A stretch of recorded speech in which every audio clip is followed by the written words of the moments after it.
क्या आप उन करोड़ों महिलाओं में से एक हैं जो अपना वेट कम करने के लिए रोज़ सुबह एक हेल्दी सलाद खाती हैं, घंटों जिम में पसीना बहाती है और रात को आधा पेट भूखी सो जाती है? तो मेरी एक बात बहुत ध्यान से सुन लीजिए, आप वेट कम नहीं कर रही हैं। आप अपनी बॉडी को अनजाने में एक ऐसे बायोलॉजिकल चक्रव्यूह में डाल रही हैं जहाँ से निकलना ऑलमोस्ट नामुमकिन सा लगता है। आप जिसे डिसिप्लिन समझ रही है, रियलिटी में वही आपके मेटाबॉलिज्म की उस आग को बुझा रहा है जिसे आयुर्वेदा में जठराग्नि कहा जाता है। आज कायाकल्प के तीसरे दिन हम उस कड़वे सच को डिकोड करेंगे जो अक्सर डिस्कशन में नहीं आता। कम खाना वेट लॉस का सॉल्यूशन नहीं है, बल्कि ये आपकी एनर्जी को सिस्टमैटिक और ग्रेजुअल सप्रेशन है। अक्सर हमें बचपन से यही सिखाया जाता है कि वेट बढ़ाना सिर्फ ज़्यादा खाने का रिज़ल्ट होता है। लेकिन क्या आपने कभी उन औरतों को क्लोजली देखा है जो दिन भर घर और ऑफिस की रिस्पॉन्सिबिलिटीज़ के बीच भाग दौड़ करती हैं, जो शायद ढंग से एक वक्त का मील भी शांति से नहीं खा पाती, फिर भी उनका वेट कम होने के बजाय बढ़ता ही जाता है? ऐसा इसलिए होता है क्योंकि आपकी बॉडी कोई मैथमेटिकल बैंक अकाउंट नहीं है जहां आप कैलोरीज डिपॉजिट करती है और जिम में विड्रॉ करती है। आपकी बॉडी एक एक्सट्रीमली रिफाइंड और इंटेलिजेंट सर्वाइवल मशीन है। साइंस की लैंग्वेज में इसे अडेप्टिव थर्मोजेनेसिस और मेटाबॉलिक एडेप्टेशन कहते हैं। जब आप बहुत कम खाती है और अपनी बॉडी को भूखा रखती है, तो आपके हार्मोन्स दिमाग के हाइपोथैलेमस को एक इमरजेंसी सिग्नल भेजती है कि बाहर अकाल पड़ा है, फूड शॉर्टेज है। रिज़ल्ट ये होता है कि आपका बॉडी सेल्फ डिफेंस में अपने मेटाबॉलिज्म को स्लो कर देता है ताकि कम एनर्जी में ज़्यादा टाइम तक सरवाइव कर सके। जिसे हम ओबेसिटी समझ रहे हैं, वो असल में आपकी बॉडी के लिए एक डिफेंस मैकेनिज़्म है जो आपकी मंदाग्नि की वजह से स्टार्ट हुआ है। जब अग्नि स्लो हो जाती है, तो बॉडी फूड के माइक्रोस्कोपिक पार्टिकल्स को बंद करने के बजाय फ्यूचर एनर्जी के लिए स्टोर कर लेती है, स्टबर्न फैट सेल्स के फॉर्म में। आज हम उस स्विच को ऑन करेंगे जो आपके फूड को फैट नहीं बल्कि शुद्ध प्राण एनर्जी में कन्वर्ट करेगा, और इस स्विच का नाम है जठराग्नि। अब इस साइंस की डेप्थ में जाते हैं।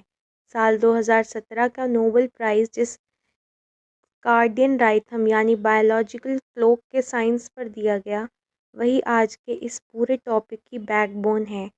साइंटिस्ट ने लेबोरेटरी में ये प्रूव किया कि आपकी हर सेल, आपके लिवर के हर सेल और आपके स्टोमक की हर वॉल के पास अपनी एक इंडिपेंडेंट बायोलॉजिकल क्लॉक होती है जो सनलाइट के साथ सिंक्रनाइज करती है।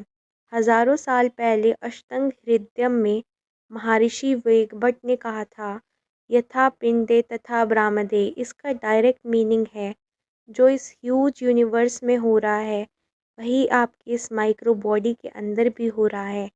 जैसे दोपहर के टाइम बाहर सन इंटेंस होता है और अपनी पूरी पावर के साथ शाइन करता है, बिल्कुल उसी वक्त आपके स्टमक के अंदर पिता पिता और डाइजेस्टिव फायर आपकी पीक पर होती है। इसलिए 12 से ढाई के बीच का टाइम ही आपके लिए मील यानी लंच का ओनली करेक्ट टाइम होना चाहिए।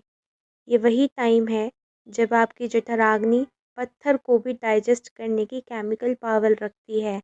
मॉडर्न साइंस इसे पोस्ट प्रैंडियल ग्लिसेमिक रिस्पॉन्स कहती है, जो दोपहर के टाइम सबसे बैलेंस पाया जाता है।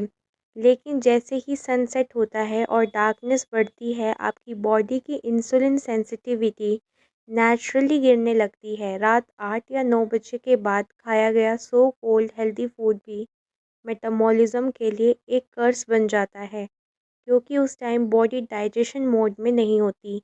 वो फूड स्टमक में पड़ा पड़ा फर्मेंट होने लगता है और आम यानी मेटाबॉलिक वेस्ट में कन्वर्ट हो जाता है, जिसे मॉडर्न साइंस एंडोटॉक्सिमिया और सिस्टमैटिक इन्फ्लेमेशन कहती है। आप उस सीक्रेट मेथड को डिटेल में सुनिए जिसे आपको आज से अपनी लाइफस्टाइल का हिस्सा बनाना है। ये साइंस है सिफेलिक फेज ऑफ डाइजेशन। हमारी डाइजेशन सिर्फ स्टमक में स्टार्ट नहीं होती, ये हमारी आईज, नोज़ और स्पेशली टंग से स्टार्ट होती है। ध्यान से सुनिए, इसका करेक्ट मेथड क्या है। आपको फ्रेश जिंजर का अप्रोक्स आधा इंच का पीस लेना है, उस पर एक पिंच रियल सिंधा नमक लगाना है और अपने दोपहर के मेन मील से एग्जैक्टली 15 मिनट पहले इसे स्लोली च्यू करना स्टार्ट करना है। यहाँ लोग सबसे ज़्यादा मिस्टेक करते हैं, वो इसे सीधा पानी के साथ निगल लेते हैं। इसे निगलना नहीं है, इसे तब तक अपने दांतों के नीचे चबाना है जब तक जिंजर के फाइबर से निकलने वाला तीखा जूस आपकी सलाइवा के साथ कम्प्लीटली मिक्स होकर थ्रोट के नीचे ना उतर जाए। आपकी टंग पर प्रेजेंट रिसेप्टर्स जब जिंजरलस और शोगोल्स को सेंस करते हैं तो वो वेगस नर्व के थ्रू ब्रेन के उस पार्ट को स्टिमुलेट करते हैं जो डाइजेशन को कंट्रोल करता है। इससे आपका स्टमक फूड आने से पहले ही गैस्ट्रिन और हाइड्रोक्लोरिक एसिड का एक पावरफुल फ्लो रेडी कर लेता है। एक बात याद रखना, ये एक्सपेरिमेंट डिनर टाइम पर बिल्कुल भी नहीं करना। इसका रीज़न ये है कि जिंजर और सोल्ट बॉडी में पिता और अग्नि को इंक्रीज़ करता है जो दोपहर के लिए ब्लेसिंग है, लेकिन रात को ये आपकी स्लीप डिस्टर्ब कर सकता है। अब आपके माइंड में एक बड़ा क्वेश्चन होगा, क्या ये जिंजर सोल्ट एक्सपेरिमेंट सिर्फ आज के दिन के लिए है या डेली करना होगा। ध्यान से सुनिए, ये 7 डे कायाकल्प प्रोग्राम आपकी बॉडी की डीप क्लीनिंग और टर्निंग का कोर्स है। इसलिए आज डे 3 से लेकर डे 7 तक यानी नेक्स्ट 5 डेज तक आपको बिना एक दिन के स्किप किए हर दोपहर लंच से पहले ये करना मैंडेटरी है। उसके बाद क्या, जब ये 7 दिन कंप्लीट हो जाएंगे तभी आपकी चॉइस और आपकी जठराग्नि की कंडीशन पर डिपेंड करेगा। अगर आपको लगता है कि आपका डाइजेशन अब प्रॉपर ट्रैक पर आ गया है, स्टमक क्लीन रहता है और हैवीनेस ख़त्म हो गई है, तो आप इसे स्टॉप कर सकती है।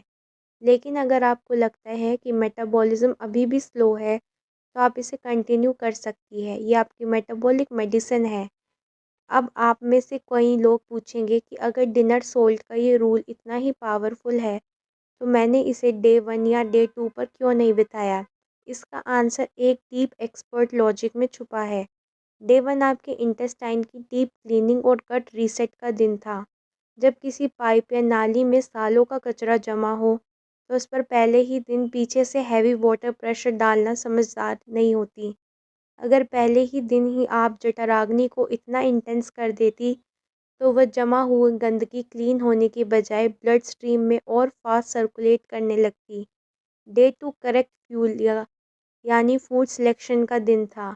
आज जलने से पहले सही लकड़ी चुननी ज़रूरी होती है और आज डे 3 में जब गट के पाथवे क्लियर है और सही न्यूट्रिशन सेलेक्ट हो चुका है, तब हमने उस आग को फुल पावर के साथ इग्नाइट किया है।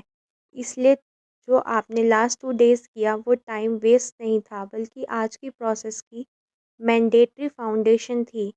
अब मैं उन वुमेन के पेन और डाउट्स को एड्रेस करना चाहती हूँ जो इस वक्त फैमिली और हाउस होल्ड रिस्पॉन्सिबिलिटीज़ के बीच फंसी हुई हैं।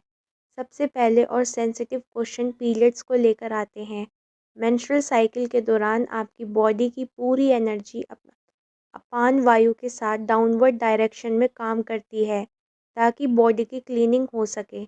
इन दिनों में आप जिंजर सोल्ट का यूज़ कंटिन्यू रखिए क्योंकि ये स्टमक क्रैम्प्स और हैवीनेस में भी हेल्प करता है। बस अपनी फूड को इन डेज़ में एक्स्ट्रा लाइट और इजीली डाइजेस्टेबल रखिए। दूसरा बिग क्वेश्चन टाइम मैनेजमेंट का होता है। 12 से 2:30 का टाइम अपनी हेल्थ के लिए स्केयर्ड यानी पवित्र डिक्लेयर कर दीजिए। यहाँ एक बात बहुत डीपली समझना ज़रूरी है। मैं आपको इस टाइम खाने को कह रही हूँ, लेकिन इसका मतलब ये बिल्कुल भी नहीं है कि आप बिना भूख के ज़बरदस्ती खाइए। अगर उस टाइम आपको भूख फील नहीं हो रही, तो इसका मतलब है कि पिछली रात का फूड अभी तक प्रॉपरली क्लियर नहीं हुआ है। यही जिंजर सॉल्ट का मैजिक काम करता है। जब आप इसे 15 मिनट पहले च्यू करती है, तो ये फॉल्स हंगर को एलिमिनेट करता है और रियल हंगर को एक्टिवेट करता है। अगर जिंजर सॉल्ट लेने के बाद भी भूख का सिग्नल ना मिले, तो इस दिन बहुत लाइट मील लीजिए। ज़बरदस्ती खाना अग्नि पर मिट्टी डालने जैसा होता है। तीसरी फेयर ये होता है कि अगर क्या ये हमेशा के लिए करना पड़ेगा? आंसर है बिल्कुल नहीं, ये सिर्फ इंजन ओवरहॉल के लिए है।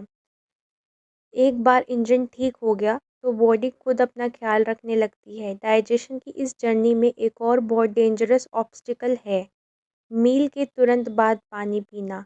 आयुर्वेद का अमर सूत्र है भोजान्ते विश्राम वारी। इसके पीछे थर्मोडायनेमिक्स और एंजाइम काइनेटिक्स का सॉलिड साइंस काम करता है। आपके स्टमक में प्रेजेंट डाइजेस्टिव एंजाइम का काम करने के लिए बॉडी के स्टेबल टेम्परेचर यानी 37 डिग्री सेल्सियस की ज़रूरत होती है।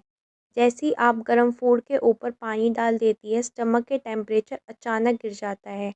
एंजाइम्स की केमिकल एक्टिविटी इंस्टेंटली स्लो हो जाती है और फूड डाइजेस्ट होने के बजाय फर्मेंट होने लगता है। ये फर्मेंटेड फूड ही आपके ऑर्गन्स के अराउंड विसरल फैट बनाता है। साथ ही ये समझना ज़रूरी है कि ह्यूमन बॉडी सेलुलोज नाम का एंजाइम प्रोड्यूस नहीं करती। इसलिए कैरेट, बीटरूट और ब्रोकली जैसे हार्ड वेजिटेबल्स को लाइटली स्ट्रीम करना मैंडेटरी होता है ताकि उनके न्यूट्रिएंट्स आपके ब्लड के लिए बायो अवेलेबल हो सके। एंड में एक रिस्पॉन्सिबल एक्सपर्ट के रूप में मुझे कुछ सेफ्टी रेड फ्लैग्स बताना ज़रूरी है। अगर आपको पहले से ही एक्टिव यूसर्स है तो जिंजर को डायरेक्टली च्यू ना करें, बल्कि आधा चम्मच जिंजर जूस निकालकर थोड़े लुकवार्म पानी में मिक्स करके लें। अगर आपको किडनी की कोई सीरियस प्रॉब्लम है, ये ब्लड प्रेशर बहुत हाई रहता है, तो सेंधा नमक का यूज़ कम्प्लीटली बंद कर दीजिए। साथ ही जो वुमेन ब्लड थिनर्स पर है या जो प्रेग्नेंट है, वो इस एक्सपेरिमेंट को स्टार्ट करने से पहले अपने डॉक्टर से कंसल्ट ज़रूर करें। अगर आप इनमें से किसी भी रीज़न से जिंजर सोल्ट फॉलो नहीं कर सकती तो डिमोटिव ना हो। सिर्फ करेक्ट मील टाइमिंग 12 से 1:30 और मील के बाद पानी अवॉइड करना भी आपको 80% रिजल्ट दे सकता है। याद कीजिए, कायाकल्प एक ग्रेजुअल प्रोसेस है। डे 1 क्लीनिंग का था, डे 2 करेक्ट फ्यूल का था और आज डे 3 में हमने टाइम और अग्नि दोनों को एक साथ मास्टर किया है। ये एक कंप्लीट बायोलॉजिकल इकोसिस्टम है। कल हम हार्मोनल रीसेट पर बात करेंगे, जो वुमेन बॉडी के रियल रिमोट कंट्रोल है। हम डिकोड करेंगे कि कैसे इनकम्प्लीट स्लीप आपकी बॉडी को फैट स्टोरेज मोड में लॉक कर देती है। आपकी इंटरनल अग्नि को प्रोटेक्शन कराइए, नेचर के राइथम के साथ अपने स्टेप्स मिलाइए और इस कायाकल्प डिसिप्लिन को तपस्या की तरह फॉलो करिए। मिलते हैं कल एक नई एनर्जी की तरह बढ़ते हुए एक नए स्टेप के साथ। नमस्ते।